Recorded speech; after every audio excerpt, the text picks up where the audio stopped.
On May 18th of last year, the three-member Texas Railroad Commission convened in its regular monthly meeting.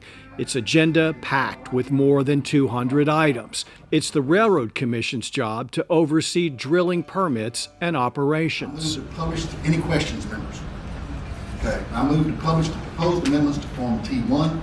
Is there a second? Second. 45 minutes after this meeting began with no public comment, commissioners adjourn. Rarely is there conflict or controversy. Structured and hold it accountable. Virginia Palacios is among the Railroad Commission's most vocal critics.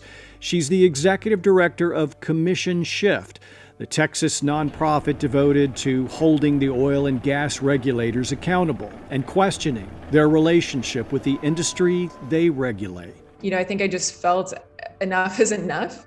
Somebody has to take a look at the way this agency is structured and hold it accountable to its mission. According to Commission Shift's research, from 2014 through 2020, 4 different railroad commissioners campaigning for office raised more than $10 million from industry insiders. That's more than half of their total contributions. We looked at campaign contributions to the railroad commissioners from 2015 through 2020, and we found that 2/3 of the campaign contributions from the sitting railroad commissioners came from the same companies that they oversee on the Railroad Commission. Companies are allowed to give to commissioners' campaigns any time of year at any amount, even if they have a case pending before the commission. And it's common for us to see companies giving to the commissioners at key decision-making moments. In its recent report, Flaring in Texas, a comprehensive government failure, Earthworks Texas accuses the Railroad Commission of failing to accurately grant and track flaring permits around the state. The report accuses the agency of not enforcing its own pollution policies and rubber stamping the flaring permit requests.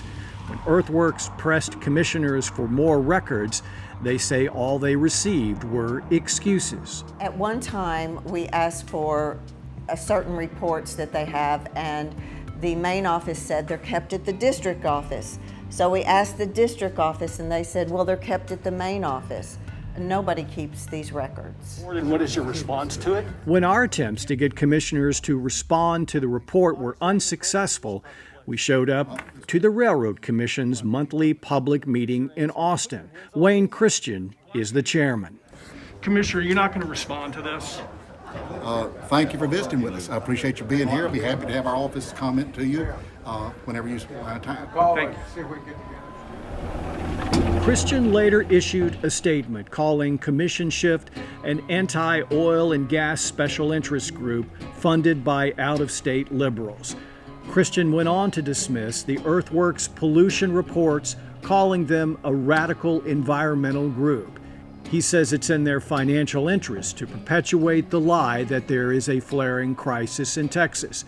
Commission Shift has also criticized another railroad commissioner, Christy Craddock, for having close ties to the oil and gas industry, citing several instances where she failed to recuse herself from decisions impacting companies in which she had financial interests. Craddock's office responded with this statement saying, Commissioner Craddock has a proven history of taking principled votes that consider fact and merit alone.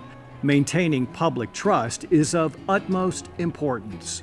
Former industry inspector Tim Doty says the Railroad Commission and the TCEQ are not only weak on oil and gas industry enforcement, he believes they've essentially stopped trying.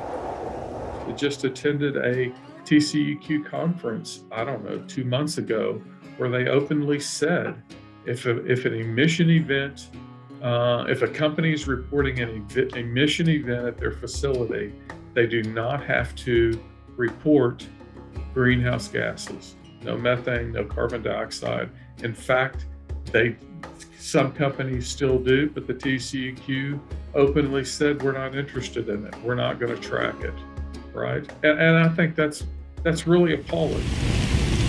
When you flare that natural gas instead of it, say, being emitted directly into the atmosphere, you're maybe burning some of that methane and turning it into carbon dioxide.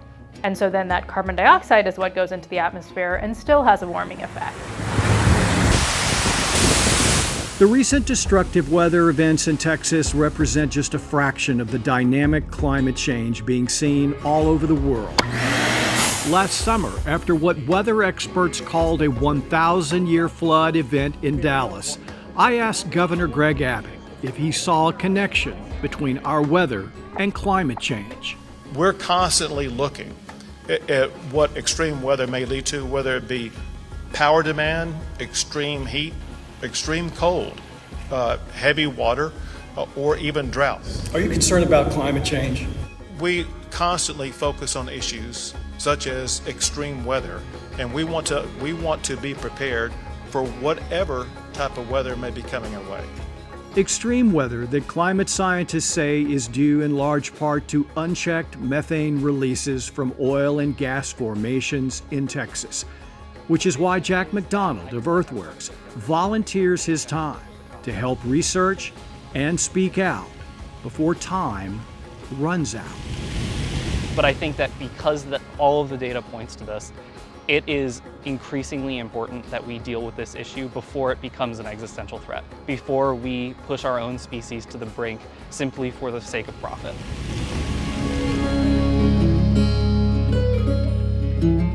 It comes as no surprise that this past summer was one of the hottest on record, not just here in Texas, but across the planet. And it has become evident that extreme weather has now become the new norm. The question now is, when those extremes become intolerable, will it be too late? Thank you for watching.